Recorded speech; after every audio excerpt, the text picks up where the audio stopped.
সামনেই রয়েছে রাজ্যে ভিলেজ কমিটির নির্বাচন, তারপর রয়েছে পুরসভা নির্বাচন। সব মিলিয়ে নির্বাচনোত্তর যে একটা সিরিজ তা কিন্তু শুরু হতে যাচ্ছে খুব দ্রুত রাজ্যে।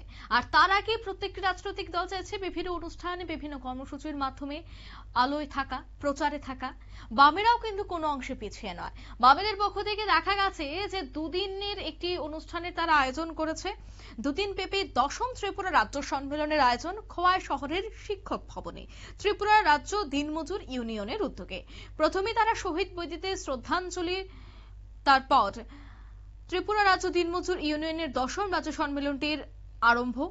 এদিন স্থানীয় শিক্ষক ভবনে প্রদীপ প্রজ্বলনের মাধ্যমে সম্মেলনটির সূচনা হয়, যেখানে উপস্থিত ছিলেন প্রাক্তন মন্ত্রী তথা বর্তমান বাম নেতা মানিক দে। এছাড়া উপস্থিত ছিলেন শঙ্কর প্রসাদ দত্ত, নির্মল বিশ্বাস, পদ্মকুমার দেববর্মা সহ অন্যান্য বাম নেতৃত্বরা। বেশ কিছু আলোচনা করা হয় এদিনের এই কর্মসূচি থেকে।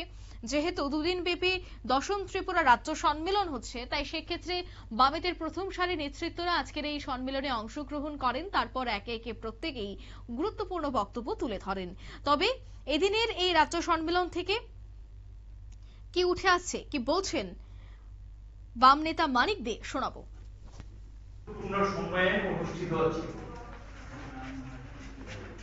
আমি গুরুত্বপূর্ণ এটা বলছি, সারা দেশের চেহারাটাও ভালো না, সারা পৃথিবীর অবস্থাটাও ভালো না।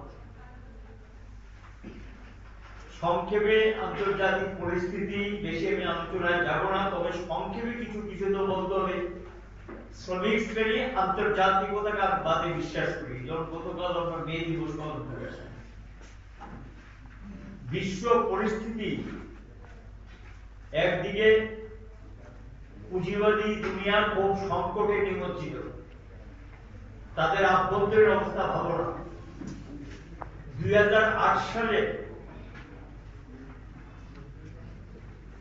তাদের যে মন্দাটা দেখা দিয়েছিল, সে মন্দা থেকে বেরিয়ে আসতে পারে। এটা কত 2026 সাল। তাহলে সময়ের দিক থেকে প্রায় 17 থেকে 18 বছরে গিয়ে পড়েছে। একটা বিরাট সময় অতিবাহিত হয়েছে, তারা বলেছে সংকট থেকে বেরিয়ে আসতে পারে। পরিস্থিতি কি? পৃথিবীর মধ্যে যে বেশি মাতব্বরি করে এবং গুন্ডাগিরি করে, পরিষ্কার ভাষায় বলছি গুন্ডাগিরি করে, সেটা হলো আমেরিকা। এবং আমেরিকার আভ্যন্তরীণ অবস্থা দেখি, বেকারত্ব বাড়ছে, পরিষেবার ক্ষেত্রে সমস্ত কিছু, শিক্ষা, স্বাস্থ্য পরিষেবা সরকার হাত তুলে নিয়েছে। আর্থিক মন্দা কোথায় গেছে বুঝতে পারছেন?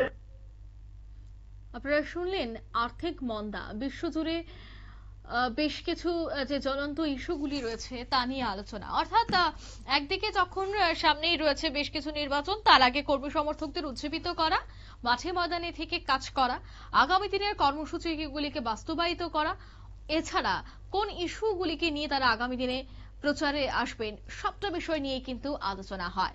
নিয়ে নিচ্ছি ছোট্ট একটি বিজ্ঞাপন বিরতি, সঙ্গে থাকুন।